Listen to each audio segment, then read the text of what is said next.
আবার আল্লাহ কুদরতি পাঁচ জমিনে বিচাইয়া আবার আল্লাহ ডাক দিয়া কয় বান্দারে আছো কি কোনো গুনাহগার বান্দা গুনাহ কইরা ফেলছ, টেনশন করিস না, আমি আল্লাহর কাছে চাইলাম, আমি আল্লাহ তোর জিন্দেগির গুনাহগুলো মাফ কইরা দিব।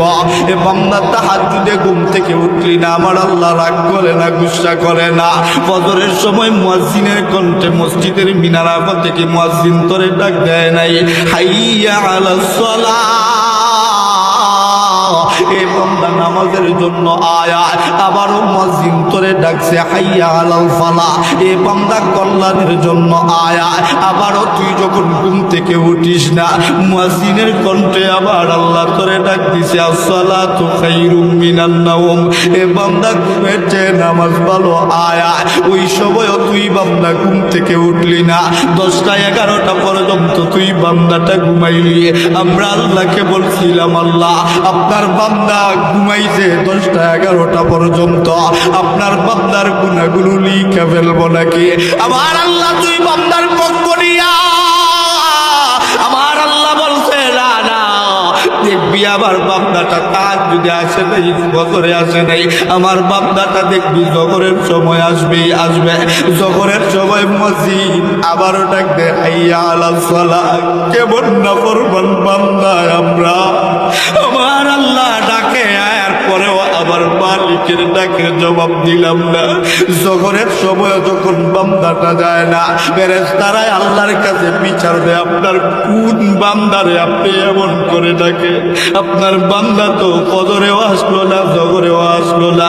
আল্লাহ ডাক দিয়া কয়, আবার বান্দার ভালো লাগে নাই, মনটা ভালো না, শরীরটা ভালো না, দেখবি আসরের সময় আসবে, আসরের সময়ও বান্দাটা যায় না। আল্লাহ ডাক দিয়া বলে, মাগরিবের সময় আসবে, মাগরিবের সময়ও যখন বান্দাটা যায় না, আবার আল্লাহ কেবল আল্লাহ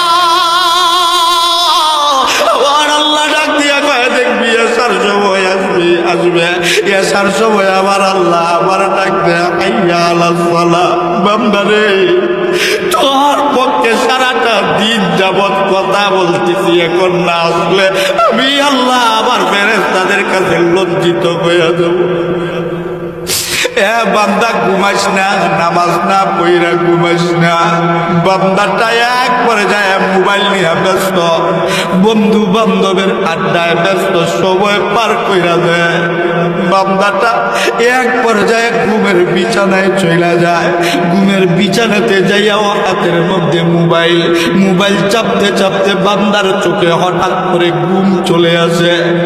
বান্দা পুরা ঘুমায়া পড়ে, আবার মালিকের কুদরতি পায়ে সেজদা না দিয়াই ঘুমায়া যায়। ফেরেশতারা আবার আল্লাহরে ডাক দিয়া বলে, আল্লাহ আপনার কোন বান্দার পক্ষে সারাটা দিন কথা বললেন? আপনার বান্দা তো আপনার কুদরত। মুসলমান যুবক ভাই বন্ধু বাবাজিরা, দিলের কান্তারি লাগাইয়া বন্ধু কথাগুলো একটু শুইনা যাও। সকলকেই যেহেতু মরতে হবে বন্ধু, মরণ থেকে যেহেতু পলায়ন করা সম্ভব না, সুদ খাইয়া মইর না, ঘুষ খাইয়া মইর না, অন্যায় করে জুলুম করে মইর না। মুসলমান যুবক ভাই বন্ধু বাবা